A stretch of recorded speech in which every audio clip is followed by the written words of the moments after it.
This episode is made possible by New Masters Academy, the world's absolute #1 online art school in the entire galaxy. Click the link down below for a free 7-day trial. Thank you, New Masters Academy.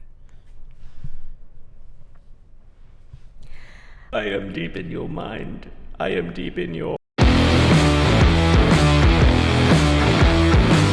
Hey everybody, welcome back to the Honey and Absinthe After Hours podcast.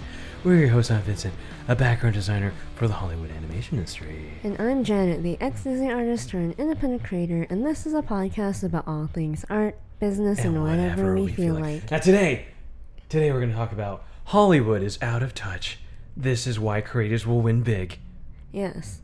But before we get into it, make sure to smash, jingle, touch, flick all our bells and buttons, please and thank you. Touch all our buttons. You look mighty fine today. Oh, the air, it's getting a little cooler. Oh, it is September 2021. Welcome. It is now fall. The summer behind us. We spent most of it inside. Yeah. Just like last summer. You might be tanner. You might be paler. Green. But you look great. But you look great, and you're going to have a fantastic week because you're here with us. Yes. Today, we decided to open with some news, entertainment news, to, I guess, make a point later on. You have a story to tell. Yes. As I do with most of these podcasts, I have a story to tell. And this story opens with the number 2. So, Janet, every time in the morning... 6 o'clock in the morning, what do? Number 2. Regular, yes. Regular. Super regular. Like clockwork I am. Yeah. And it's amazing. Yeah. I go to the bathroom and I look at Twitter as I do. And I find these tweets in the morning, Colin Moriarty going something like, so Kotaku is just blatantly anti-gamer now. And then Colin Moriarty, writes for PlayStation and all that stuff. And Ryan McCaffrey, who used to write for Xbox, now works for IGN, writes for IGN, I believe, wrote something like, I don't usually like to talk, bad about industry stuff, especially my peers and all that stuff. Mm-hmm. But man, some days like these are hard, or something like that. And I was thinking, like, what is going on in the games world? What is going on in the games world? I have excuse me. I have totally shut my ears because there's really nothing. Yeah. I'm waiting for the holiday season, maybe to play some of those cool games, but I don't know. Maybe I'll just wait. I don't know.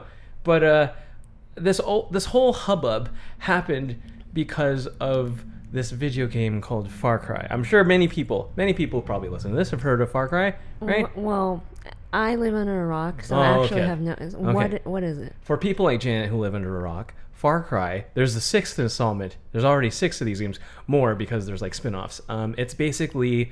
the best way to describe it is it's basically Skyrim with guns. It's an open world adventure game where, it's non-linear. You could approach it with any objective or quest that you want to do. And then you level up and become a very, very strong, brutal killer by the end of the game. So it's violent. Very violent. I mean, yeah, It's fun violent. Oh, it's fun violent. Okay. You're usually fighting guerrilla soldiers and alligators and bears and all sorts of crazy shit. Gore. Yes. Video game. Yes, gore. Okay. Of course. This is the year 2021, of course. I guess in my opinion, Halo, where it's pew pew, and then they it's not about the fantasy gore, violence. Halo's barely gory. Yeah. I don't understand why it has a mature rating so much. But Far Cry, yes, it's a violent video. Yeah. Yes, why? I don't know why we're emphasizing how violent it is. Most video games are violent. The best ones are. Come on. Well, I live under a rock, so I'm used to Nintendo games. Oh, okay. Yeah. Okay. Did I do a good job explaining it? Yes. Okay. So this video game is about to come out in the fall. Far Cry 6. It's been a deep criticism that there's been a lot of people in the gaming industry who cause a hubbub about, politics and other things just to get a rise, just for clickbait or whatever. And turns out for this Far Cry 6 event, which happened recently, turns out Kotaku wasn't invited. Oh, and for everybody who lives under a really, really big rock, Kotaku is this gaming publication that's been around for about a decade now. They like review videos. Yeah. Used to be very, loved, and now it's, it's kind of spoiled. It has spoiled like most of the things have spoiled. Yes. So this whole drama and this whole outcry in the gaming community happened because Kotaku wasn't invited to the Far Cry 6 event. Because one can only assume Ubisoft, the gaming company that makes Far Cry, these Far Cry games are like, these journos cause a lot of trouble. So maybe it would behoove us maybe to like not invite them this time. Let's see what would happen. So they don't invite them to their gaming thing, and this game hasn't been open to the public. So it finally has been to this very small select group of people. Basically everybody in the gaming industry. Like IGN. Who isn't type of companies. Sure. Yeah. Who went to the event. And you can only assume how great of a time everybody had, except for Kotaku. So what does Kotaku decide to do? They write a very, very slanted towards, I would say, bitter, very, very bitter article about this game that they did not get to play. Yeah. But then talking and pontificating about it as if they have played it. But clearly it seems like it's just all salt and anger because they weren't invited to the event. And I guess I don't know. I guess it's just really blatantly obvious because everybody who plays video games has criticisms with all these games journalists. They're very similar to like the journalists in Hollywood. One would say it's very easy. And I'm sure there are a lot of really good, games journalists, but the heart can easily be corrupted. Yes. Let's just say that. Let's just say that. Yeah. But in this case, it seems as though everybody was just kind of just shaking their head. Just shaking their head at this whole thing. I didn't really believe it until you kind of showed me the article. I was like, oh, maybe they are genuinely really angry. You don't know. But then when I read it, I was so like, salty. it's so angry. It's so unnecessarily angry that you come across kind of bitter. Yeah, I guess the reason why you overemphasize that it's a violent video game is because they kind of critique the fact that it's a violent video game or something that's like a game where you have explosions and it's action fantasy. Well, what do you think? There's been 6 of these games. Well, you didn't have problems with the last 5 games being explosions and guerrilla warfare action Rambo fest. Yeah. Why is it now such a big fucking problem that it is? I don't understand. And it's just like these people think that we're not. Everybody's watching. Everybody's watching. In college, that was only 9 years ago. Goodness gracious. That was only 9 years ago. I would wake up and instead of going to Twitter, or instead of going to YouTube, or instead of going to Craigslist, the first thing would be either 9gag or Kotaku. Yeah. Yeah. For me at least. I remember I think anytime I would I don't know anything about video games, but then I think in college or something, it was when I discovered sites like IGN and Kotaku. And that would be the Gawker, the IO9. Yeah. It was because it would be kind of if you wanted commentary or any kind of games geek journalism, alternative typically if you searched it, that would be the first search results for a lot of things. But after I saw that, and we were reading some of the nasty things they were saying, and when we say the journos are,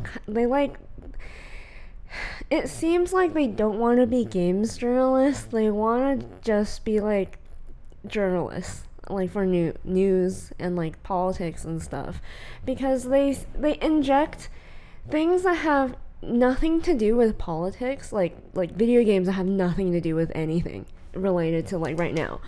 And they somehow, in a weird, like, circular way, they go all the way around, connect the dots between whatever's happening in the real world, all the way into why this video game is problematic. Yeah. Right. And then I just, like, it frustrates me because I'm like, I just wanted to know if the game is any good. Yeah. Like, that's... Or how did you feel about the game? Like when you actually played it. Yeah. Instead of, like, I don't care about your political opinions. I just want to know if the video game is good. They're doing that in this video game that is, like, fantastical violence. Yes. The fun is that it's violent. It's not like, yeah. And in the trailer, you can shoot CDs. You know, like CDs, compact discs at people and knock them out. It was stupid. It's just fun, stupid fun. You know?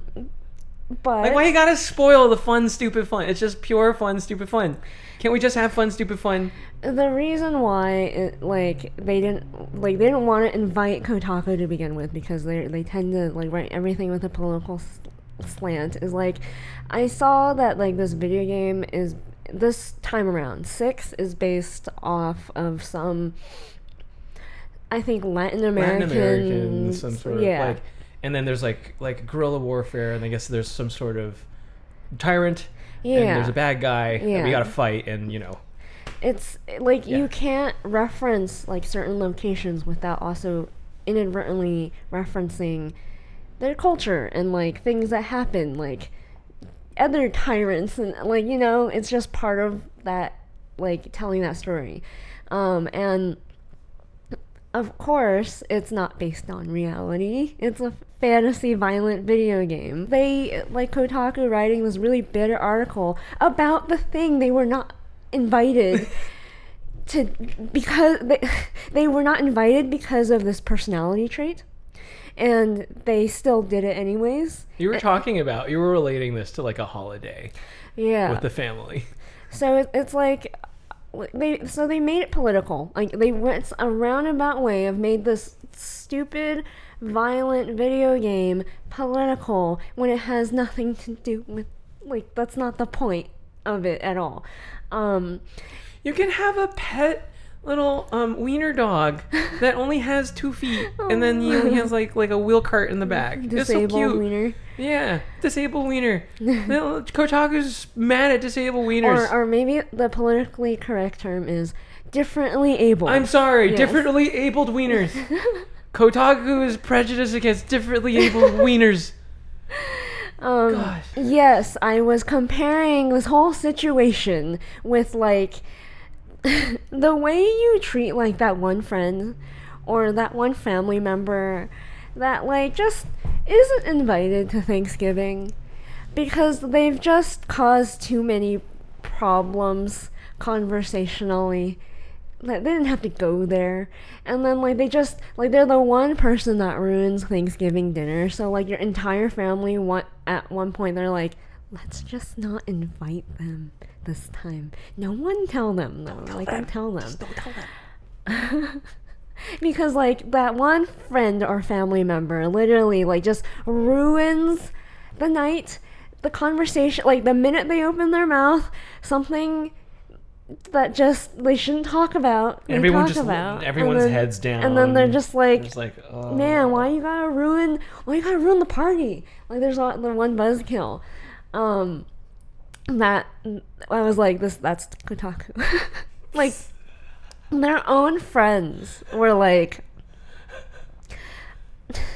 we've kind of moved on, and like we know not to, like, do that blatantly. And then they're just like, this is why we don't invite you. This is why we don't invite you to places. That's how I felt about it. But there's also this other thing that happened recently. So that's like... that's thing one. That's thing one in, like, the video game sphere industry. Right. You know, that's all about Netflix and, like, film. Your wheelhouse. I guess, kind of. But Cowboy Bebop, the live action adaptation, is happening, and the actress that plays Faye Valentine was recently in the news for insulting fans who insulted her, I guess. They basically were complaining about the way she looks, how she doesn't look exactly like Faye Valentine, and then she was just using sarcasm in a social media post, so I guess she was trying to be funny, but in a way also like mocking fans for like wanting what they want and saying that it's like unrealistic, like no one's that thin, that busty, and wears that little to do action sports or whatever. And so she was just shitting on fans, and it's never a good look when celebrities, people in higher power, dunk on the people below you. That's why they always say like punch up. Right. If you were ever to like you can always make fun of someone, like the jester can make fun of the king. Right. But like, you know, the jester can't make fun of the servant girl. Yeah, that's not nice. Yeah, that's not nice. Like or like the king shouldn't make fun of his subjects. You know, people who are above you shouldn't, punch down. It's just they're already down there. Like they can make fun of you. You can't make, like, that's how it works. And so it felt like, to me, every instance of like Hollywood celebrities or creators who have gotten like some kind of a big head, and then they feel upset that they're not like loved, and of course, like, it doesn't feel good if you're like being harassed all the time. I get it, but at the same time, it's like, but you're an actress, and you shouldn't like dunk on the fans who just, I don't know, want a good thing, which that was like strike one for you as like a anime, a Cowboy Bebop diehard fan. I was willing to give this so many chances. Yeah. Because I was waiting. I've been waiting for this since I was in 4th grade. I'm one of these people that I've been waiting for. This is like something I would dream about.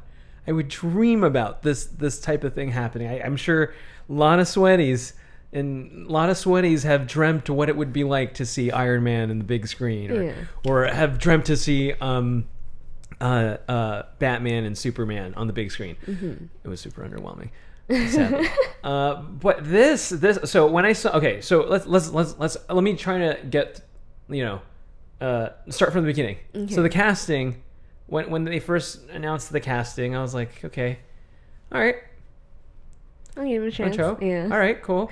Harold. Yeah. Okay, let's see how this goes. And then so then they come out with these promotional pictures, right? And you don't hear a lot. Like, you hear a little bit of John Cho in a few interviews in between other projects, I think, talk about it a little bit. But there has been very, very little talk since this, I think, promo that Netflix sent out. I think in the Netflix office, they brought in Ayin, or the Koryu plays Ayin. And everyone's like, oh, it's so cute. So the outcry comes from these pictures, right? So I look at these pictures, I see them on Twitter while I'm going number 2 in the morning, as I do. Yeah. So I see them in the morning, and I go, all right. It looks like cosplay. It looks like very bizarre cosplay. Yeah. But hey, I guess I'm into it. And then like I'm looking at like John Cho with the Spike outfit, and I'm like, man, I mean, and then Jet looks fine. I mean, I was worried because the photos we saw of Jet at first were like he wasn't bald, and I was like, oh, come on, you gotta make Jet bald. And then he's bald. So I was like, okay, great, that's Jet. And then Faye, I was like, that like overall everyone looks really desaturated and just not lively. That they're popping on a screen. Yeah. And like from what I remember in the anime, it's a very like colorful, sunny anime that take like, especially the episodes that take place in Mars. It just feels like a Jackie Brown Tarantino movie. I would imagine in my head if I were to picture it in real life, I would imagine Mars being like, especially that area of Mars being like the dingy East LA kind of thing, you know? And like that's like what I've always pictured Cowboy Bebop to be, because it I would think like, unlike every anime, this one doesn't have a problem with the whole like it's Japanese. Yeah. Because the whole essence of Cowboy Bebop is like, we have all, you know, kind of intermixed as a race. It doesn't really fucking matter anymore because we're in space, baby. It's like the different space colonies and their culture and the different planets and their politics and stuff like that. And it's like, man, I'm looking at this and I'm like, I'm afraid that these people at Netflix aren't honoring the original source material at all. And I know it's stupid, but like the first blatant sign that I was like, this is wrong, is in the photo, FaZe like has a leash on Ayin.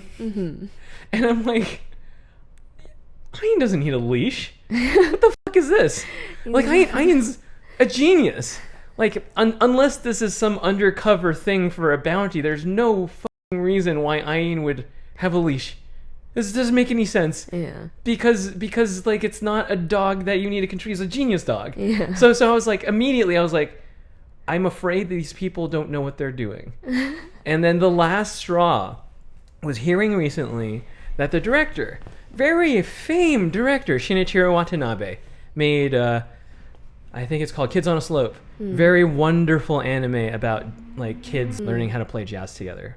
I think the main character is a classical pianist, and then he discovers jazz for the first time, and it's like, oh, it blows his mind. And then he's made other ridiculous things like Space Dandy. I would say Shinichiro Watanabe is up there with Satoshi Kon. He's up there with who's the guy who directed Boy and the Beast and Girl Who Flew Up Through Time. I don't remember his name. And Summer Wars. That's my favorite anime director. Sadly, I don't remember his name. I'm so sad I don't remember his name. And then Hideki Anno.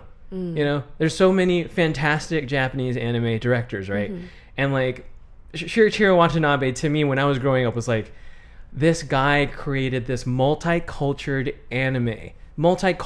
anime that mixes the best of like,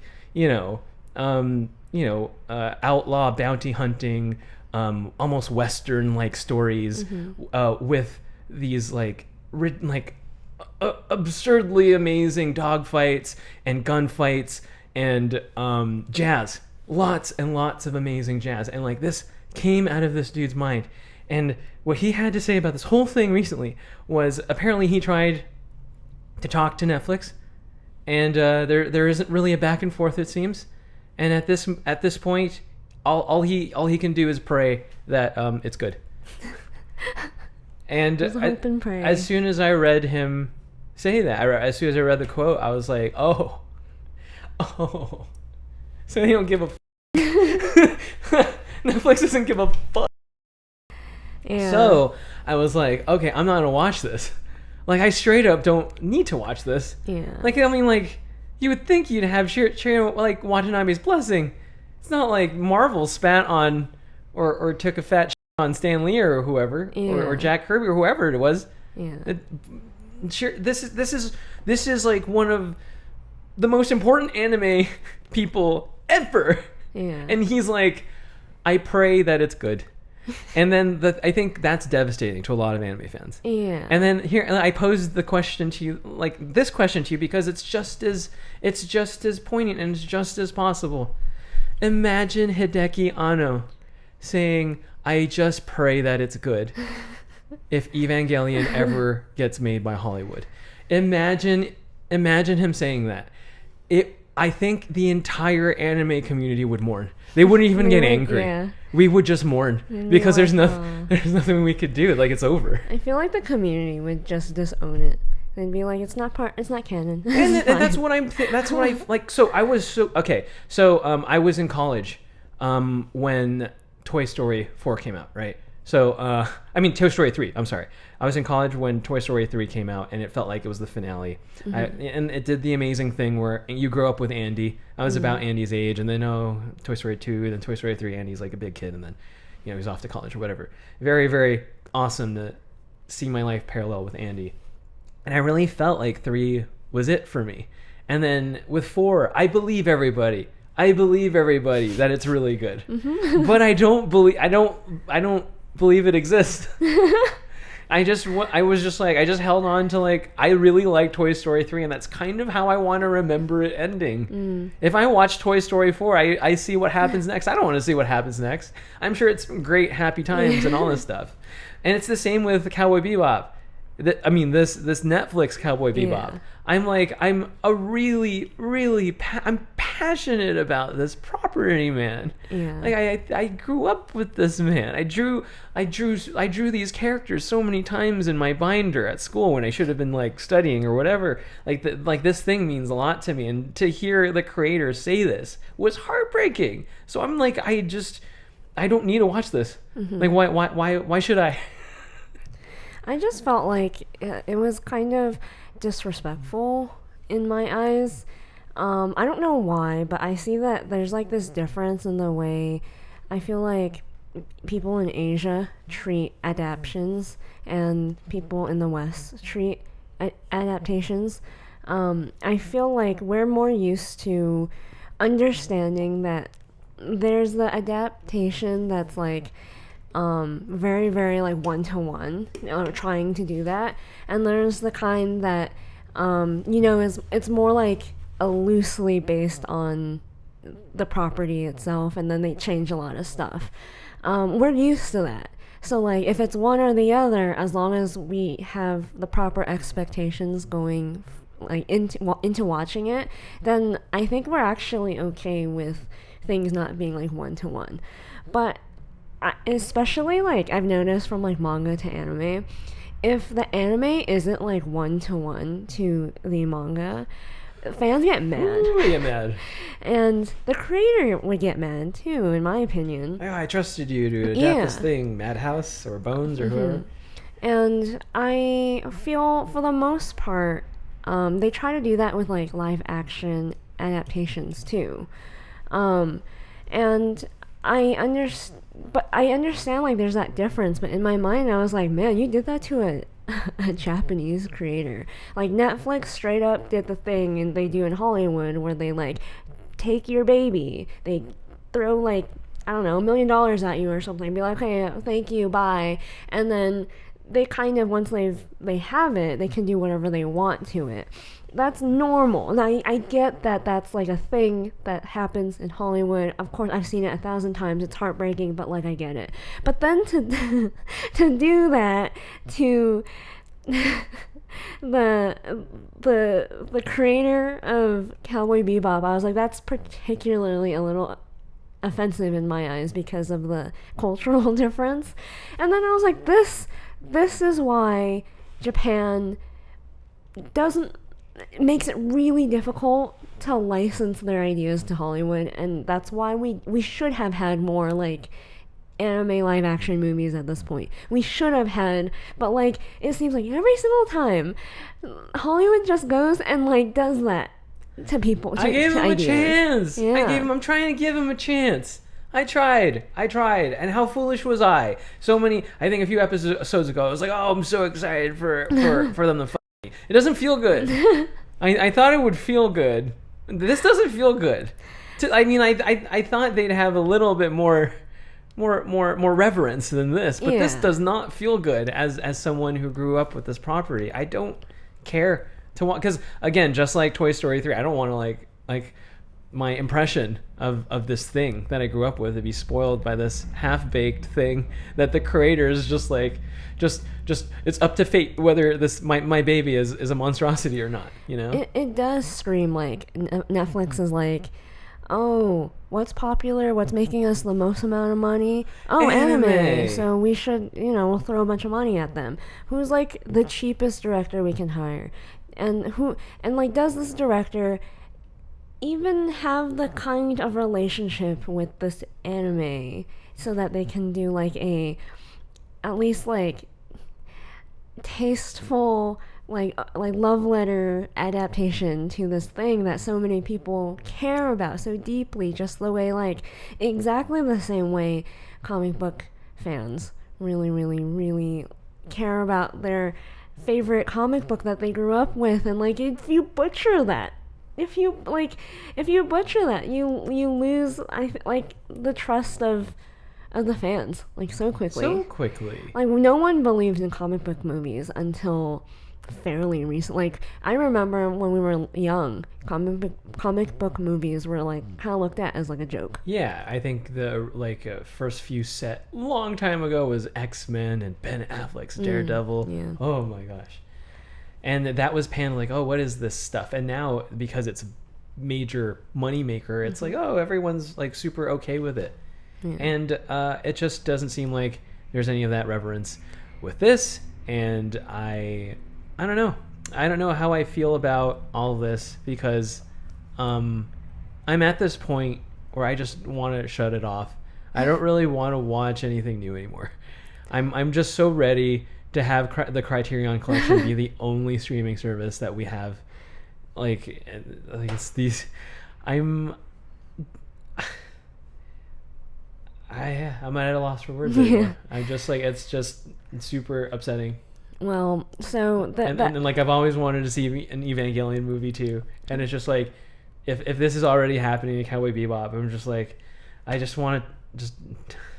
Hideki Anno is like the only one who I think should direct the Evangelion movie, because it's his his mise-en-scène. Yeah, and the way he directs it, you know. He's done what, Gojira. The Gojira movie was straight up an Evangelion movie, like a lot. That was the closest thing. So Gojira was the closest thing we ever had to an Evangelion movie. So I was like, he could do it. He could do it himself. Yeah, he could do it himself. Just do it himself. So I have been reading Work Less, Make More by James Stromenko. I hope I'm saying his name right. And it is a fantastic, fantastic book. Everyone should read it. It is very short, but it actually isn't if you apply all the techniques that he recommends. And if you haven't read this book and you want to listen to this book, head over to audibletrial.com/the Honey and Absinthe Podcast, where you will get 1 free audiobook or 2 free Audible original audiobooks. That's 3 audiobooks in total. That's audibletrial.com/the Honey and Absinthe Podcast. And so that's Hollywood. That's like film industry. And then we go to like the internet, at least like what I would call like mainstream internet. Like the every few decades, or a decade, sometimes less, there is like a switching of the guard. So like back in the day, like Ryan Higa was like the guy, and then now it's like, I don't know, Jake Paul, I guess, or whatever. So let's reminisce on how many the guys there were. Ryan Higa, PewDiePie, and then I guess Markiplier, and then I guess who's the most recent one? Oh, now there's Twitch streamers like Ninja, like Jackson, the guy. Oh yeah, and Dr. Disrespects. Yes. And and like, you know, I guess Twitch has its own like life cycle, and everybody has sort of like a shelf life where they have their peaks and valleys. Yeah. Yes. So I call like the people who kind of like became really well known for being internet people, like the OG people. So like Philip DeFranco is one of them for YouTube, in my opinion. OG? Because like I only got into him when I started dating you, but I guess he was around for much longer than that, right? He was around like almost like a few years, maybe even 1 or 2 years after YouTube started. Oh, so like this is like Kev Chumba Community Channel. Yeah. He's like OG. He's not like, there's like more OG people than him, but he's pretty much like OG of his, like, he has the niche. OG badge. Yeah. Yes. And like I used to really like his content. I think I started watching him late middle school and then all of high school. all of college just to like be aware of what's going on in the world. And I really kind of just fell off a few years ago, like maybe 2 years ago or so. And I just felt like he was, as someone, it's particularly important as someone in news, that like I need to feel like you're not out of touch. Like I need to feel like I can trust you. Like at least like whether I think you are biased or I don't agree, disagree, I don't care. I just feel like I need to be able to trust you. And at a certain point I felt like I couldn't anymore with him. But you know, whatever. Like moving on, like you always fall in and out of love with your favorite creators or whatever. And then he recently really disappointed me yet again with this like whole Twitter tirade. Him and like a few other people all kind of did this at the same time. Where they just kind of they went on a tirade and got really angry.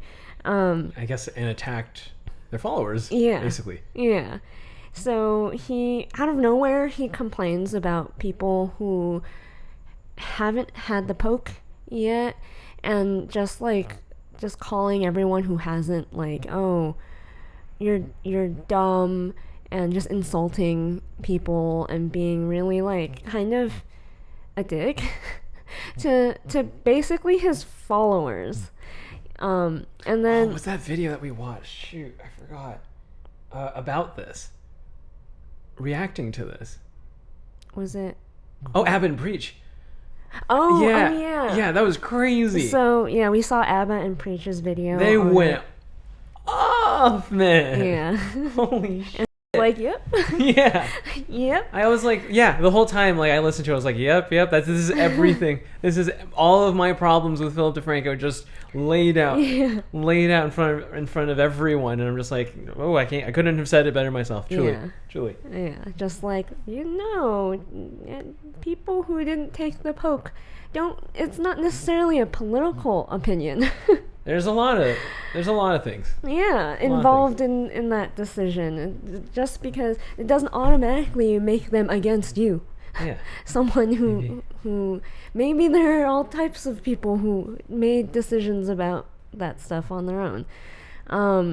And he just it was just again a really bad look, but also confusing, because it's like, whoa, where does this anger come from? Why are you and you're so directing mad? It towards The people who love you. Yeah. And it was just like, what is happening? Why is, let's just call it the whole of the entertainment industry, games, everything, why is everyone behaving so badly? And I'm sure you've heard countless stories of people in Hollywood, whoever, just like being a dick. Yeah. Why is everybody becoming a dick these days? And I was thinking it's because all of these institutions, the games, journalism, Hollywood, actress, celebrity types, and like the OG internet people, they've been in power. They've had a lot of influence for a really long time.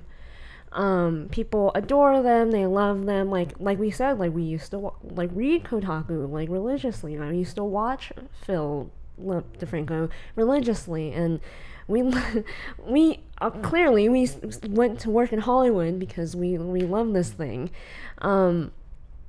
Why?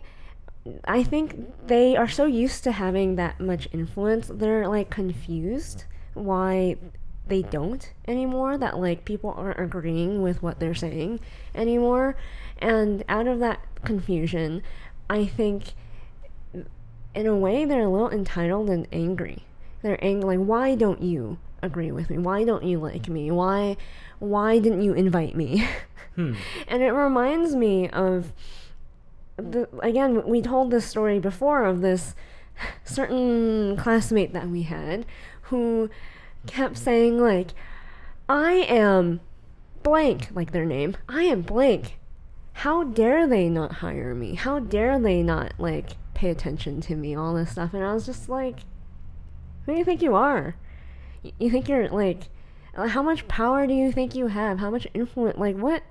That's such a strange, like, unless you are like as famous as, let's say, like, I don't know, Justin Bieber or something. Like, I don't know. The YouTuber, the art YouTuber that you mentioned in that one YouTube video that you did. What's his name again? Oh, ZHC. Yeah, that one. Yeah. What about him? I feel like that artist is astronomically bigger than, I think probably maybe 5 times bigger than any of the animation artists here. Oh, yeah. 5 times. I feel like you ask someone, like maybe like a little kid who is really into like YouTube, probably know who. You list out the names of everybody who work in animation. They don't know. They don't know. No. Like, I feel like it's such a small niche that I feel like animation people have pigeonholed themselves into. And believing it's like super big. Yeah, because when you're in it, it feels super big. big. Yeah. Right. You get a big head about yourself and about, in a way, the industry that you work in. So it reminds me of that, and I would listening to her say that, I was like, what makes a person say that? What makes a person think in those terms? I'm like, that's the exact same behavior from all these people. Like, it's this like weird high and mighty attitude of like, I feel like I deserve something. Why aren't you giving it to me anymore? 'Cause you used to. 'Cause that's the thing. Like, I was thinking, people used to, like, take this Kotaku article. People used to buy into this.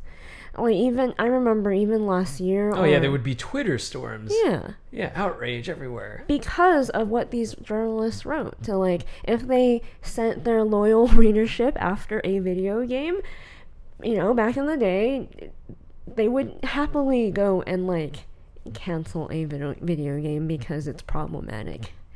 #problematic. And I was wondering, like, why isn't it working though? Like, why don't they have the power anymore or the influence over people? Yeah, and we were talking about it over show notes, and I was thinking, like, oh, maybe it's because people are finally just fatigued and tired of all of this. I think this blatant rage bait thing, it was everywhere.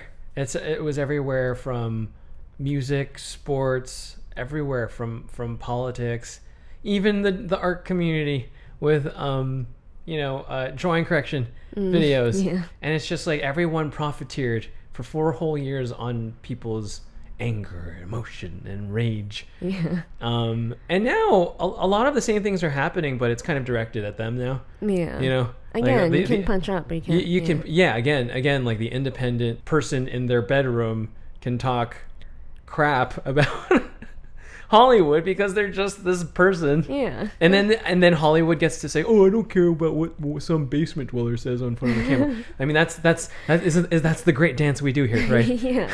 I think there's a lot of fatigue. I think there's a lot of people who are like, I'm fed up with being told how to live my life. I'm fed up with you forcing me to see the horrors that I already see on the news. Yeah. Like, all the time. And I just want to escape. Please, God, help me. I just want to escape. Like, why do you think Demon Slayer outperformed a lot of the Hollywood blockbuster movies? Why? Yeah. Because it's pure escapism that the young people really like. Yeah. And it has nothing to do with anything except for this fantasy wonderland with demons and people who slay them. It's just that simple and ridiculous. And there was a time where Hollywood gave a shit about just giving people just something fun and enjoyable, something to talk about. Yeah. But now they're just so into lecturing us about how to live our lives and why we're bad people. Yeah. Fun. So fun. I so look forward to watching to being berated every single time I turn on the TV. But you also were more hopeful too. You were saying, like, you think maybe people are waking up. Maybe, because I think a lot of people are migrating to the internet. I can see how popular a lot of channels that pre-corona I saw, and I still follow, had like 20 something K, 25K, around 50K, some of them. But now, fast forward just a year and a half, because of COVID, because of the coup, and because of, just all of the crazy drama that's happened, they've just grown. Like, they're just numbers are just crazy. Because these numbers are growing, I'm thinking, like, where are these people coming from? And why do each of these people, each of these independent, voices on YouTube who just talk about the media, talk about culture and gaming, talk about whatever, how is it that they're growing super big? And for example, the art community is just like it's just stagnant. Yeah. like why? Like, it seems as though as we approach this new decade, we all have to learn what the our priorities are for the next 10 years. And it clearly, like, people are trying to make things that used to work back in the old days work. Doesn't seem like it's working these days. Yeah. Rage bait, all this sensationalism. I think, like, when you said, like, maybe people are waking up to all the stuff that, like, they just don't, like, they can see now that, like, I'm just hoping. I just get so hopeful. Like maybe people are coming out of their Matrix pods. Yeah. Maybe people are just like, like going, I'm alive, and I can see the world for the horrific piece of shit it is. But at least I have autonomy, and I have self-control, and I'm an independent human being who has a soul and a beating heart. Yeah. Like, you were hoping, like, maybe people can see that this guy just wrote some petty garbage or whatever, and then I was like, I have learned, I actually inherently in my personality, I believe in the good in people, and my expectations for people are always way too high. I always expect them to know certain things and to be competent. In my idea of competence, that kind of thing.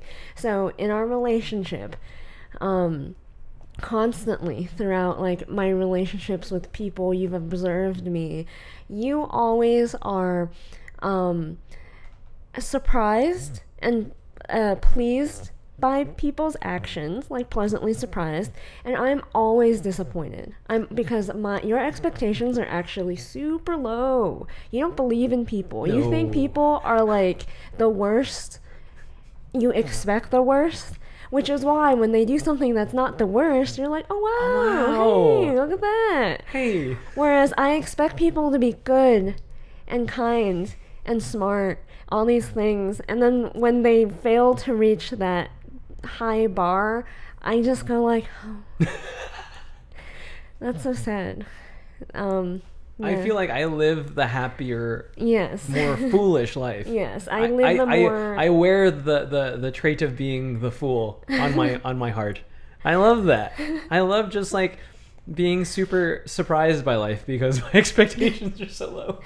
But because we have been together for a very, very long period of time, and you have kind of trained me in the art of being a human, you have taught me to lower my expectations for people, my standards for people, to a normal level. And normal level. It's still very difficult. Have, like, a baseline for me. I don't recommend everyone have their opinion on people lower as me. That's probably not the best. Yeah. But, nice middle, not too bad. But you were like everyone's gonna achieve something great someday. Yeah.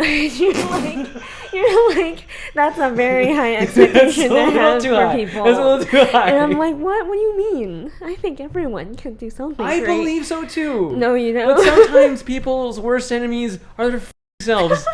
You don't know how like just the worst enemy an individual has. The only thing standing in their way most of the time is themselves. And I'm like, they can do it if they try it. And then life happened. And then I realized you're right most of the time, not me. So my expectation was like, I don't think anybody has woken up. I think they literally don't care anymore. Like, I think the big orange boogeyman is gone. And he is like the worst of the worst, so they say. He is he who shall not be named. He is worse than the villains of World War II. Somehow we have eliminated this orange dragon from the Ethernet completely. Completely. When that happened, I really felt like a lot of people just were like, cool. Villain is vanquished and we are good now. So it's just like, oh, the dragon is slain, time to sleep? Yeah. Like, oh, we can relax now. So, like, when you are in that, like, relaxed mode where you're like, I don't feel fearful or angry about anything, you look at an article that is so clearly trying to rage bait you about nonsense, and you're just kind of like, why like, is Kotaku screaming about Far Cry 6? Yeah, like I don't understand. I'm not angry. Why? Like you're like what is there to be mad about? I mean, Joe Biden, Dilo Biden's the president. Yeah. And I think I guess the best way I can illustrate this, I hope all of you, I see in our analytics that most of you guys are like 18 and up, so hopefully all of you I love this. I love how we have like an adult audience. Yeah. This is what I've wanted from the very beginning. I wanted this to be like the Howard Stern, Joe Rogan, filthy mouth art podcast that everyone's too afraid to do because they want to look good in front of their peers, but not us, baby. I'm so glad you're here to join us on this ridiculous adventure.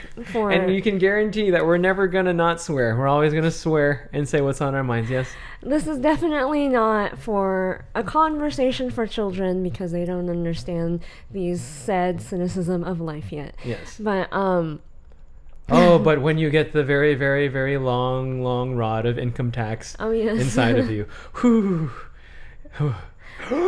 from the Matrix. Suddenly, as soon as it like touches your behind, you're like, oh, I see the world for what it is. Because you guys are older, hopefully you have all read Animal Farm. Yes. And if you haven't, it's actually a very easy read. And it's kind of fun because it's an allegory. It's not. I actually think 1984 is a lot more difficult than Animal Farm, because there's a lot. Vocabulary you have to understand about the world. Okay. Yeah, I mean, like Animal Farm is like 120 pages or something. Yeah. But like if you haven't, there is a character named Snowball in Animal Farm. He is the pig that was chased out of this animal farm, and the elected leader of the animal farm, another pig, always uses this idea of Snowball to get the people, the residents of Animal Farm, to comply. So like, oh, that darn Snowball ruined that thing. Oh, blame him, not me, blame him. He's the reason why your life sucks, so give me more.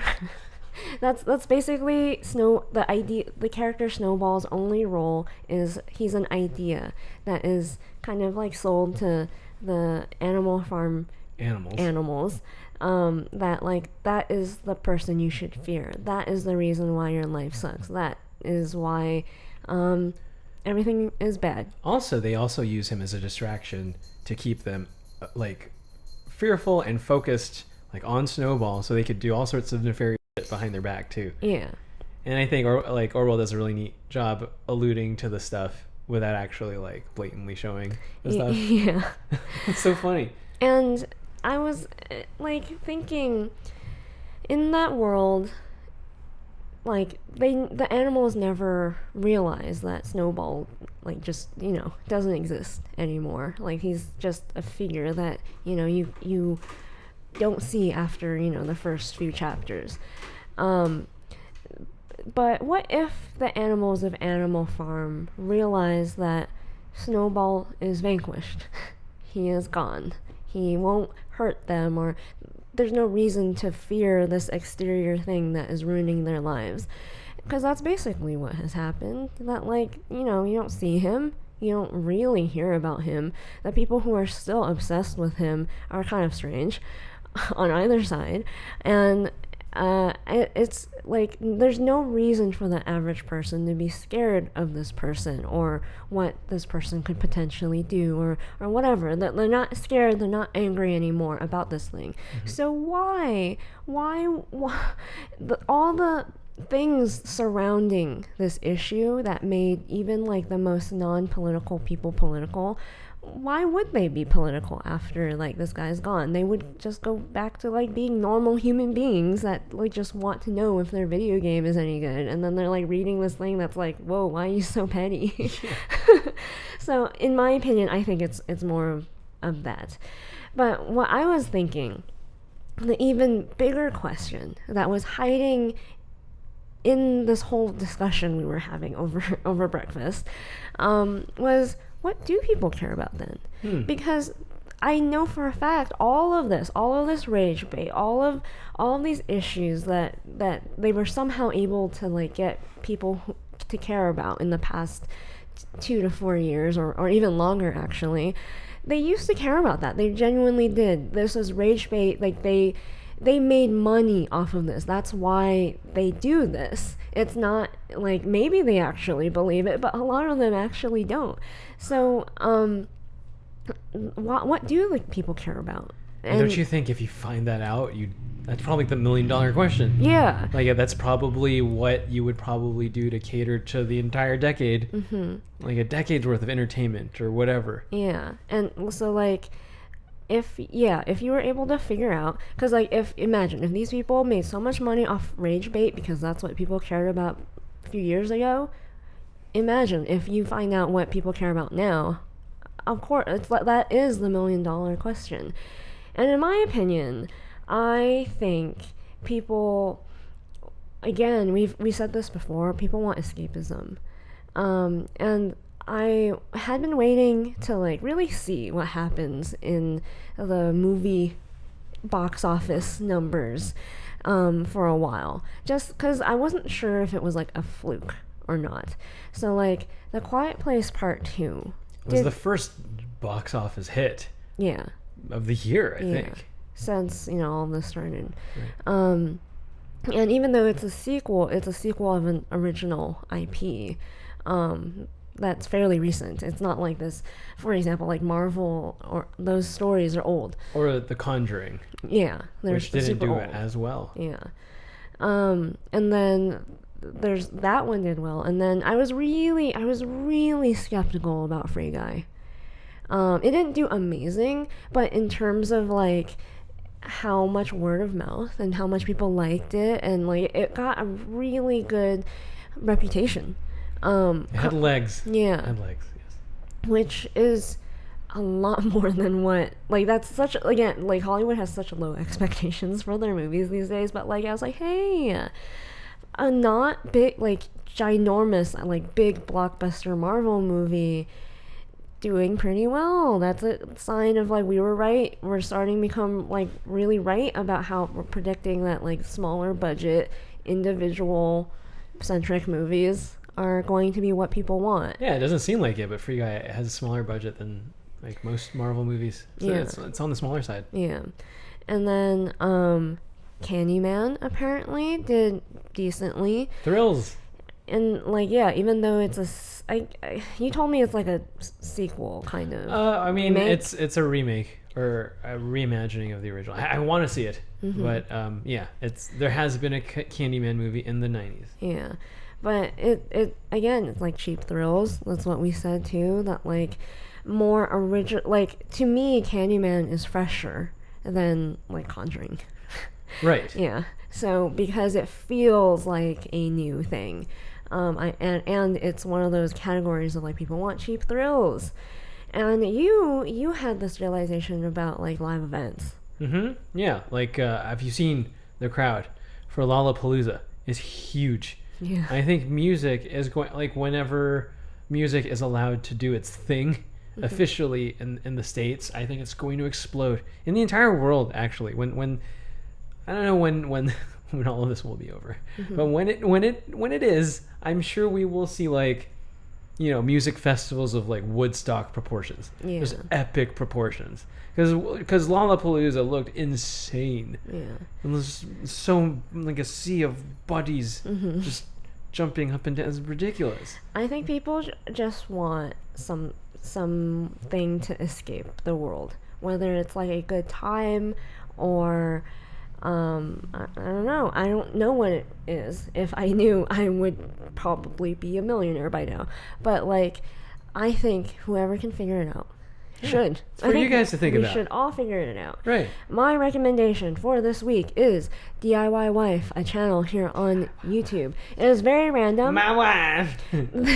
This is a channel that I have been obsessed with recently about how to flip cheap Facebook marketplace furniture and turn it into $700 profit just because you painted it. You gave it some new handles, put some little like mid-century modern leggies on it. Do they just go to like garage sales and stuff, estate sales and stuff? They just do Facebook Marketplace. Oh wow. Yeah. So like they'll pick up a dresser for $25 and then paint it up, make it look nice, and then sell it for like $700. And I was like, oh my god, I want to do that. But out of all the things I already do, I cannot do that. So random, fun. They've been growing really fast too, but check them out. Make sure to DIY wife, subscribe, jingle all our bells and buttons. Check out these other episodes to binge all our other content, and we will see you next time. Bye-bye.